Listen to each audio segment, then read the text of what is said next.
मुरगुडमधून अत्यंत हृदयद्रावक घटना सध्या समोर येत आहे। याबाबत माहिती अशी की पोलीस ठाण्यापासून हक्कीच्या अंतरावर असणाऱ्या साई कॉलनीत शिक्षक परशुराम पांडुरंग लोकरे व शिक्षिका सविता लोकरे हे आपल्या अपूर्वावयी बंगल्यात एक मुलगा व 2 मुली अशा कुटुंबासह राहत होते।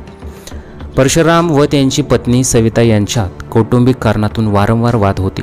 आज सकाळी चहापान सुरू असतानाच या दोघात वाद सुरू झाला। यावेळी त्यांच्या मुलांनी वाद मिटवण्याचा प्रयत्न केला, पण शेवटी वाद टोकाला गेला। यावेळी सविता भांडी घासण्यासाठी गेले असता परशुराम यांनी वरवंटा घेऊन धावत जाऊन सविताच्या डोक्यात घातला। त्यांच्या डोक्यात वर्मी घाव बसल्याने त्या रक्ताच्या थारोळ्यात पडल्यावर जागीच ठार झाल्या। या घटनेची माहिती मिळताच पोलीस घटनास्थळी दाखल झाले। पंचनामा करून मृतदेह उत्तरीय तपासण्यासाठी मुरगुड ग्रामीण रुग्णालयात नेण्यात आला। अतिरिक्त जिल्हा पोलीस प्रमुख यांनी घटनास्थळी दखल घेऊन माहिती दिलेली आहे। दरम्यान यासंबंधी अपूर्वा परशुराम लोकरे हिने आपल्या आईच्या या दुर्दैवी घटनेसंबंधित मुरगुड पोलिसात फिर्याद दिली आहे। शिक्षक पती परशुराम पांडुरंग लोकरे याच्या विरोधात गुन्हा दाखल केलेला आहे।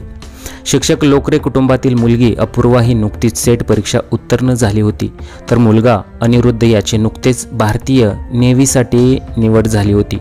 मुलांच्या कौतुका प्रतीक्षर्थ शिक्षिका सविता यांनी 4 दिवसांपूर्वी सर्वांना स्नेहभोजन देऊन आनंद द्विगुणित केला होता। त्यांची दुसरी मुलगी आसावरी पुणे येथे MBAचे शिक्षण घेत आहे। या घटनेनंतर या कौतुक सोहळ्याची सर्वत्र चर्चा व हळहळ व्यक्त केली जात आहे।